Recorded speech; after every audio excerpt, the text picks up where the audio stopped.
Marjorie, un œil dans le rétro pour mieux comprendre le monde dans lequel on vit en 2025. Et on a une bonne nouvelle. Ce matin, la consommation de tabac est en forte baisse chez les adolescents. Oui, c'est une très bonne nouvelle selon l'Observatoire français des drogues et toxicomanie. En 10 ans, la part des adolescents qui fument tous les jours a été divisée par 5.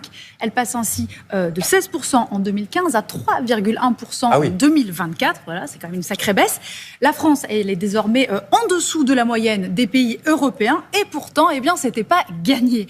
En 1976, par exemple, les chiffres des mineurs qui fument sont absolument édifiants. Regardez. Les chiffres sont là. 30% des moins de 17 ans font déjà partie du clan des fumeurs.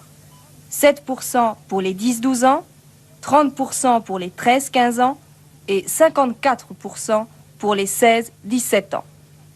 Ça fait bientôt 5 ans et demi que je fume et c'est une drogue, quoi. On ne peut plus s'arrêter. Je suis au lycée, j'ai pas toujours des heures pleines, alors c'est un moyen comme un autre de s'occuper, quoi, malheureusement. Waouh! Voilà. Fumer pour s'occuper. Il faut dire qu'à l'époque, 7-10 ans. Ouais, 7-10 ans. On analysait des sondages sur les 7-10 ans. Exactement, c'était une autre époque. Parfois, ce sont même en fait les parents qui encourageaient les enfants à fumer. Et ça, c'est complètement impensable aujourd'hui. Lors d'une réunion de famille, et ma tante a essayé de me faire fumer. Je devais avoir 7-8 ans.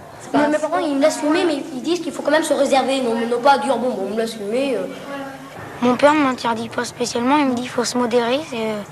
Il me permet une cigarette par dimanche, mais...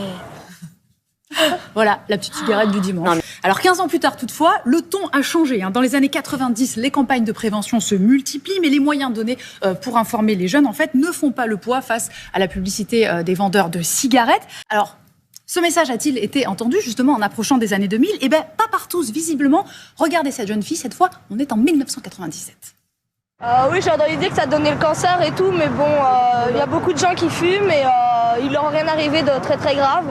Donc je m'en préoccupe pas trop, quoi.